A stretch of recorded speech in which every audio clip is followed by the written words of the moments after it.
नमस्कार दोस्तों, स्वागत है आपका इन्वेस्टिंग दर्पण की एक और वीडियो में। और इस वीडियो में आपको अपडेट करना चाहूँगा डी मार्ट पर। बात करें एवेन्यू सुपरमार्ट की तो स्टॉक से जुड़ी एक बड़ी खबर हमें आती हुई देखने को मिल रही है। बात करें संडे के दिन तो एवेन्यू सुपरमार्ट के हमें Q3 के नंबर्स आते हुए देखने को मिल रहे हैं। तो फ्रेंड्स, बात करें इसके नंबर्स की तो नंबर संडे के दिन देखने को मिला है। बाजार की छुट्टी है, तो ऐसे में मंडे को जैसे ही बाजार खुलेंगे तो आपको इसके Q3 के नंबर्स का असर स्टॉक पर देखने को मिलेगा।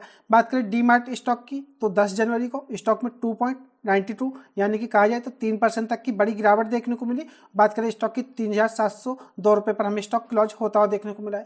बात करें 10 जनवरी की तो भारतीय बाजारों में भी गिरावट देखने को मिली, लेकिन बात करें एवेन्यू सुपरमार्ट की तो 3% की इस स्टॉक में बड़ी गिरावट देखने को मिली। तो ऐसे में जो कोई फ्रेंड्स इस स्टॉक को फ्रेश इन्वेस्टमेंट के लिए देखना चाहते हैं तो उनके लिए इसके Q3 के नंबर्स मायने रखेंगे, क्योंकि इसके Q3 के नंबर्स के चलते स्टॉक में इन्वेस्टमेंट का भी आपके पास मौका हो सकता है। बात करें डी मार्ट के नंबर्स की तो नंबर्स हम इसके क्वार्टर बेसिस के हिसाब से भी देखेंगे, ईयर ऑन बेसिस के हिसाब से भी देखेंगे। तो फ्रेंड्स, हमें पता चल पाएगा कि कंपनी की परफॉर्मेंस हमें एक साल के हिसाब से या क्वार्टर बेसिस के हिसाब से किस तरह से देखने को मिल रही है। बात करें स्टॉक की तो स्टॉक कोई ज़्यादा अच्छा परफॉर्म हमें करता हुआ देखने को नहीं मिला है। अगर मैं आपको इस स्टॉक की परफॉर्मेंस दिखाऊं तो आप एक साल में देखेंगे तो 3.5% के आसपास की नेगेटिव रन दे चुका है। बात करें 5 साल की तो 5 साल में अभी भी इस स्टॉक के आपको 100% के आसपास के टच देखने को मिलेंगे। तो ऐसे में अगर आप एवेन्यू सुपरमार्ट स्टॉक को लॉन्ग टर्म के पॉइंट ऑफ व्यू से देखते हैं तो आपके लिए यह स्टॉक इस गिरावट में इन्वेस्टमेंट का भी मौका बनता हुआ देखने को मिल सकता है। बात करें एवेन्यू सुपरमार्ट की तो एक बड़ा स्टॉक है। मार्केट कैप आप देखेंगे तो 2.40 लाख करोड़ आपको देखने को मिलेगा।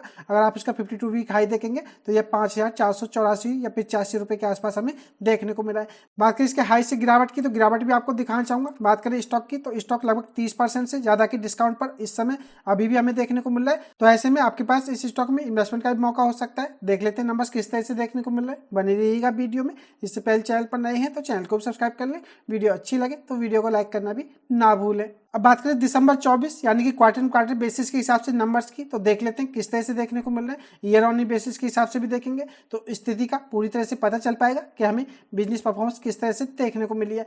बात करें नेट सेल्स की तो आप देखेंगे सितंबर 24 में तो 14,444 करोड़ देखने को मिलती थी। दिसंबर 24 में देखेंगे तो 15,972 करोड़ रुपए हो गई है। बात करें इसमें चेंजेस की तो 10.58% की हमें इनकी नेट सेल्स में जंप देखने को मिल रही है।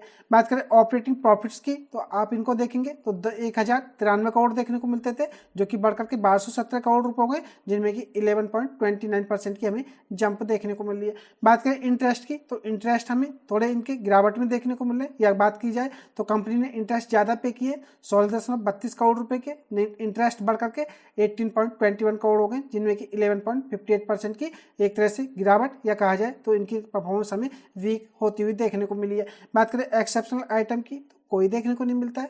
कंसोलिडेटेड नेट प्रॉफिट को अगर हम देखें तो यह 659.58 करोड़ से बढ़कर के 723.72 करोड़ हो गए, जिनमें कि 9.72% की हमें जंप देखने को मिल रही है। तो बात करें क्वार्टर बेसिस के हिसाब से तो एवेन्यू सुपरमार्ट के नंबर्स अच्छे देखने को मिल रहे हैं, या कहा जाए तो कंपनी की परफॉर्मेंस हमें पॉजिटिव ही देखने को मिल रही है। तो आप ऐसे में इसके नंबर्स को ध्यान में रखें। और आप बात करें ऑपरेटिंग प्रॉफिट मार्जिन की तो यह भी हमें इंप्रूव होते हुए देखने को मिल रहे हैं। तो इनमें कोई ज़्यादा बड़ी जंप तो आपको देखने को नहीं मिलेगी, मात्र 0.05% हमें इनके ऑपरेटिंग प्रॉफिट मार्जिन बढ़ते हुए देखने को मिले। तो आपको यह भी पता होना चाहिए। अब बात करें ईयर ऑन बेसिस के हिसाब से यानी कि दिसंबर 23 से दिसंबर 24 के हिसाब से परफॉर्मेंस को देखें तो आप देखिएगा दिसंबर 23 और दिसंबर 24 के बीच के नंबर्स को, नेट सेल्स को अगर हम देखें तो 13,572 करोड़ देखने को मिलती थी, बढ़कर के 15,972 करोड़ रुपए हो गई है, जिनमें कि 17.68% की हमें जंप देखने को मिल रही है। तो बात करें नेट सेल्स की तो क्वार्टर बेसिस के हिसाब से भी बढ़ती हुई देखने को मिली है, ईयर ऑन बेसिस के हिसाब से बढ़ती हुई देखने को मिली है, जो कि एक पॉजिटिव कहा जा सकता है।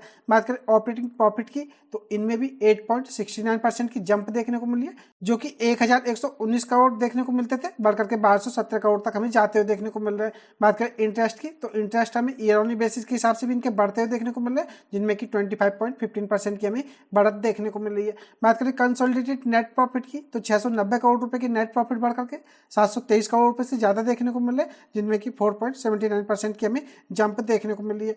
बात करें ऑपरेटिंग प्रॉफिट मार्जिन की तो ईयर ऑन बेसिस के हिसाब से इनमें 0.63% की गिरावट देखने को मिली है, यानी कि एक साल पहले पहले जो कंपनी के प्रॉफिट मार्जिन थे वह हमें 0.63% अब इस समय कम होते हुए देखने को मिल रहे हैं। तो बात करें एवेन्यू सुपरमार्ट की तो नंबर्स ऐसा नहीं है कि कोई ज़्यादा वीक नजर आ रहे हैं, नंबर ठीक ठाक कहे जा सकते हैं। बात करें नेट प्रॉफिट की तो ईयर ऑन बेसिस के हिसाब से भी एंड क्वार्टर बेसिस के हिसाब से भी हमें नेट प्रॉफिट में जंप देखने को मिल रही है। तो ऐसे में फ्रेंड्स देखने वाली बात होगी कि बजाज के नंबर्स को लेकर के कैसे रिएक्ट करता है। तो आप शेयर पर नजर रखें और आपको इसके नंबर्स कैसे लगे आप भी अपना कमेंट करके जरूर बताएं। वीडियो अच्छी लगी हो तो वीडियो को लाइक करें, शेयर करें। मैं मिलूंगा आपसे नई वीडियो में, तब तक के लिए नमस्कार।